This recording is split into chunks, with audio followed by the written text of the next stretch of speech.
ಕನ್ನಡ ಜ್ಯೋತಿ ರಥ ಕಾರ್ಯಕ್ರಮವನ್ನು ಅದ್ಧೂರಿಯಾಗಿ ಹಮ್ಮಿಕೊಂಡಿದ್ದೀವಿ. ನಮ್ಮ ಬೊಮ್ಮಸಂದ್ರ ಪುರಸಭೆ ಎಲ್ಲ ಅಧಿಕಾರಿಗ ವರ್ಗ ಇರ್ಬೋದು,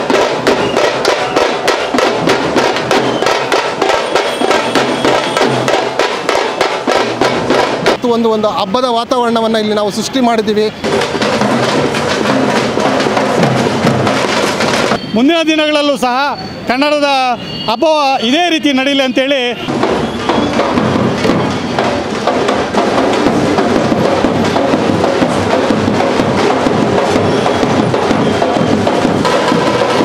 ಕರ್ನಾಟಕ ಸಂಭ್ರಮ 50ರ ರಥಯಾತ್ರೆಯು ನಾಡಿನಾದ್ಯಂತ ಎಲ್ಲೆಡೆಯೂ ಕೂಡ ಸಂಚರಿಸುತ್ತಿದೆ. ಈ ಒಂದು ರಥಯಾತ್ರೆಯು ವಿಜಯನಗರದ ಹಂಪಿಯಿಂದ ಆರಂಭವಾಗಿ ಆನೇಕಲ್ ತಾಲೂಕಿನ ಬೊಮ್ಮಸಂದ್ರಕ್ಕೆ ಆಗಮಿಸಿದಾಗ ಇದಕ್ಕೆ ಅದ್ದೂರಿಯಾದಂತಹ ಸ್ವಾಗತವನ್ನ ಬೊಮ್ಮಸಂದ್ರ ಪುರಸಭೆಯ ಮುಖ್ಯಾಧಿಕಾರಿಯಾಗಿರುವಂಥ ರಾಜೇಂದ್ರರವರು ಕೋರಿದರು. ಕಾರ್ಯಕ್ರಮದಲ್ಲಿ ಜಯ ಕರ್ನಾಟಕ ಸಂಘಟನೆಯ ಅಧ್ಯಕ್ಷರಾಗಿರುವಂತಹ ಕಿರಣ್ ಪ್ರಭಾಕರ್ ರೆಡ್ಡಿ ಹಾಗೆ ಕಾರ್ಯಕರ್ತರು ಭಾಗವಹಿಸಿದ್ದರು. ಅಪಾರ ಸಂಖ್ಯೆಯಲ್ಲಿನ ಕಾರ್ಯಕರ್ತರು ಈ ಒಂದು ಕಾರ್ಯಕ್ರಮಕ್ಕೆ ಮೆರುಗು ತಂದುಕೊಟ್ಟಿದ್ದರು. ಕಲಾ ತಂಡಗಳು ಈ ಒಂದು ಕನ್ನಡ ಸಂಭ್ರಮ 50ರ ರಥಕ್ಕೆ ಸ್ವಾಗತವನ್ನ ಕೋರಿದರು. ಕಾರ್ಯಕ್ರಮದ ಇನ್ನಷ್ಟು ದೃಶ್ಯಗಳನ್ನು ನೋಡ್ತಾ ಈ ಒಂದು ಕಾರ್ಯಕ್ರಮದಲ್ಲಿ ಏನೆಲ್ಲ ನಡೆಯಿತು ಅನ್ನೋದನ್ನ ನೋಡೋಣ ಬನ್ನಿ.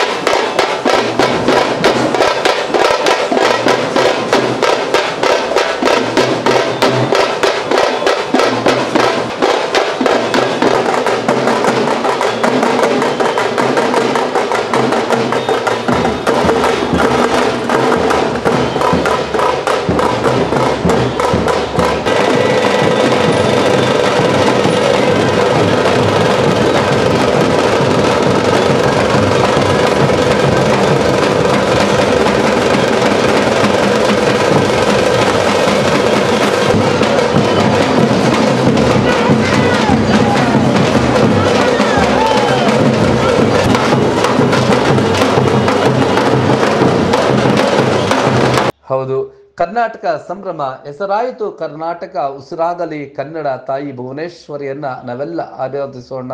ಅತ್ಯಂತ ಪ್ರಾಚೀನ ಭಾಷೆಗಳಲ್ಲಿ ಒಂದಾಗಿರುವಂತಹ ಕರ್ನಾಟಕ ಈ ಒಂದು ಕನ್ನಡವನ್ನ ಮತ್ತಷ್ಟು ಪಸರಿಸಲು ಹಾಗೂ ಎಲ್ಲರಿಗೂ ಕೂಡ ಕನ್ನಡವೇ ತಾಯಿ, ಕನ್ನಡ ಕಲಿಸಬೇಕು, ಕನ್ನಡವನ್ನ ಇನ್ನಷ್ಟು ವಿಸ್ತರಿಸಬೇಕು ಮತ್ತು ಕಲಿಕೆಯು ಕೂಡ ಕನ್ನಡದಲ್ಲಿರಬೇಕು.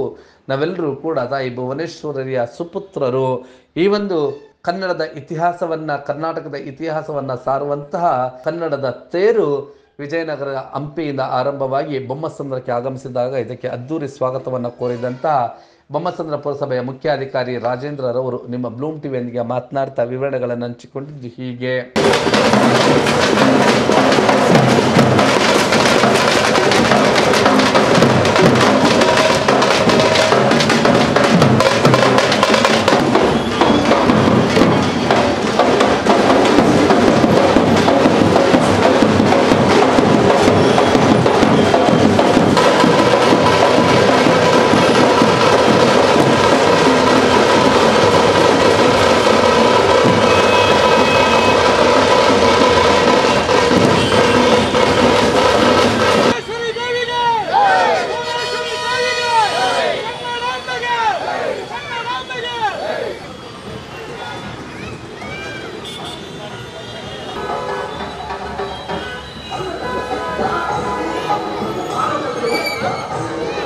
ಬೊಮ್ಮಸಂದ್ರ ಪುರಸಭಾ ವತಿಯಿಂದ ಹಾಗೂ ಎಲ್ಲ ಗೌರವಾನ್ವಿತ ಸದಸ್ಯರ ಮುಖಾಂತರ ಹಾಗೂ ನಮ್ಮ ಜಯ ಕರ್ನಾಟಕ ಅಧ್ಯಕ್ಷರಾದಂತಹ ನಮ್ಮ ಕಿರಣ್ ಪ್ರಭಾಕರ್ ರೆಡ್ಡಿ ಅವರ ಸಮ್ಮುಖದಲ್ಲಿ ಕನ್ನಡ ಜ್ಯೋತಿ ರಥ ಕಾರ್ಯಕ್ರಮವನ್ನು ಅದ್ಧೂರಿಯಾಗಿ ಹಮ್ಮಿಕೊಂಡಿದ್ದೀವಿ. ಈ ಒಂದು ಕಾರ್ಯಕ್ರಮಕ್ಕೆ ನಮ್ಮ ಶಾಲಾ ಮಕ್ಕಳು, ನಮ್ಮ ಕನ್ನಡ ಜಯ ಕರ್ನಾಟಕ ಸಂಘದ ಅಧ್ಯಕ್ಷರು ಮತ್ತು ಪದಾಧಿಕಾರಿಗಳು, ಅವರ ಎಲ್ಲ ಮಿತ್ರರು ಬಂದಿದ್ದಾರೆ. ಹಾಗೆ ನಮ್ಮ ಪುರಸಭೆಯ ಎಲ್ಲ ಅಧಿಕಾರಿ ಮಿತ್ರದವರೆಗೂ ಬಹಳ ವಿಜೃಂಭಣೆಯಿಂದ ಆಚರಣೆ ಮಾಡಿದ್ದೀವಿ. ಈ ಒಂದು ರಥ ಹಾಗೆ ಮುಂದೆ ಚಂದಾಪುರ ಹಾಗೂ ಅತ್ತಿಬೆಲೆ ಮುಖಾಂತರ ಆನೇಕಲ್ ಹಾಗೂ ಬನ್ನೇರಘಟ್ಟದ ಮುಖಾಂತರ ಇವತ್ತು ಹಾದು ಹೋಗ್ತದೆ. ಇವತ್ತು ಒಂದು ಹಬ್ಬದ ವಾತಾವರಣವನ್ನು ಇಲ್ಲಿ ನಾವು ಸೃಷ್ಟಿ ಮಾಡಿದ್ದೀವಿ. ಇದೇ ಥರ ನಾವು ಮುಂದಿನ ದಿನಗಳಲ್ಲಿ ಕನ್ನಡ ಪರ ಸಂಘಟನೆಗಳ ಜೊತೆಗೆ ಕೈ ಜೋಡಿಸಿ ಕನ್ನಡವನ್ನು ಉಳಿಸೋ ಒಂದು ಧ್ಯೇಯವಾಕ್ಯದಿಂದ ನಾವು ಮುನ್ನಡೆಸ್ತೀವಿ ಅಂತ ನಾನು ಈ ಒಂದು ಕನ್ನಡದ ತೇರಿಗೆ ಸ್ವಾಗತವನ್ನ ಕೋರಿದಂತಹ ಜಯ ಕರ್ನಾಟಕದ ಅಧ್ಯಕ್ಷರಾಗಿರುವಂಥ ಕಿರಣ್ ಪ್ರಭಾಕರ್ ರೆಡ್ಡಿರವರು ಕೂಡ ನಿಮ್ಮ ಬ್ಲೂಮ್ ಟಿವಿಯೊಂದಿಗೆ ಮಾತನಾಡ್ತಾ ಸಂತಸವನ್ನು ವ್ಯಕ್ತಪಡಿಸಿದ್ದು ಹೀಗೆ. ಚೀಫ್ ಆಫೀಸರ್ ಅಂತ ರಾಜೇಂದ್ರ ಸಾಹೇಬ್ರವರ ಅಧ್ಯಕ್ಷತೆಯಲ್ಲಿ ಏನು ಇವತ್ತು ಕನ್ನಡ ಜ್ಯೋತಿಯ ಹೊತ್ತಂಥ ತೇರು ನಮ್ಮ ಆನೇಕಲ್ ತಾಲೂಕಿಗೆ ಹೆಬ್ಬಗೋಡಿ ಮುಖೇನ ಆಗಮಿಸಿದೆ. ಒಂದು ಹಬ್ಬದ ವಾತಾವರಣವನ್ನು ಇವತ್ತು ನೀವು ನೋಡ್ಬೋದು, ಒಂದು ಸೃಷ್ಟಿಯಾಗಿದೆ. ಈ ರೀತಿ ಕನ್ನಡದ ಹಬ್ಬಗಳು ಹೆಚ್ಚಾಗಿ ಆಗಬೇಕು. ಮುಖ್ಯವಾಗಿ ಈ ರೀತಿಯಾದಂಥ ಅಧಿಕಾರಿಗಳಿದ್ದರೆ ಅದು ಸಾಧ್ಯ. ಬೆಳಗ್ಗೆಯಿಂದ ಇವತ್ತು ನಮ್ಮ ಬೊಮ್ಮಸಂದ್ರ ಪುರಸಭೆ ಎಲ್ಲ ಅಧಿಕಾರಿಗ ವರ್ಗ ಇರ್ಬೋದು, ಮತ್ತು ನೌಕರರಿರ್ಬೋದು, ಕಾರ್ಮಿಕರಿರ್ಬೋದು, ಎಲ್ಲರೂ ಸಹ ಬೆಳಗ್ಗೆಯಿಂದ ಕಾರ್ಯಪ್ರವೃತ್ತರಾಗಿ ಈ ಹಬ್ಬದ ವಾತಾವರಣವನ್ನು ನಿರ್ಮಾಣ ಮಾಡಿದ್ದಾರೆ. ಮುಂದಿನ ದಿನಗಳಲ್ಲೂ ಸಹ ಕನ್ನಡದ ಹಬ್ಬ ಇದೇ ರೀತಿ ನಡೀಲಿ ಅಂತೇಳಿ ನಾನು ಈ ಸಂದರ್ಭದಲ್ಲಿ ಹೇಳಲಿಕ್ಕೆ ಇಷ್ಟಪಡ್ತೇನೆ. ಒಟ್ಟಿನಲ್ಲಿ ಕನ್ನಡದ ತೇರು ನಿರಂತರವಾಗಿ ಸಾಗಲಿ, ಹಾಗೆ ಕನ್ನಡ ಇನ್ನಷ್ಟು ಎತ್ತರಕ್ಕೆ ಏರಲಿ ಎಂಬುದೇ ನಿಮ್ಮ ಬ್ಲೂಮ್ ಟಿವಿಯ ಆಶಯವಾಗಿದೆ. ನೀವು ಈ ಕೂಡ ಎಲ್ಲ ನಮ್ಮ ಚಾನಲ್ಗೆ ಸಬ್ಸ್ಕ್ರೈಬ್ ಆಗಿಲ್ಲ ಅಂದರೆ ಸಬ್ಸ್ಕ್ರೈಬ್ ಬಟನನ್ನು ಕ್ಲಿಕ್ ಮಾಡಿ, ಪಕ್ಕದಲ್ಲಿರೋ ಬೆಲ್ ಐಕನನ್ನು ಕ್ಲಿಕ್ ಮಾಡಿ. ನಾವು ಅಪ್ಲೋಡ್ ಮಾಡುವಂತಹ ವೀಡಿಯೋಸ್ ನಿಮಗೆ ನೋಟಿಫಿಕೇಶನ್ ಬರುತ್ತೆ.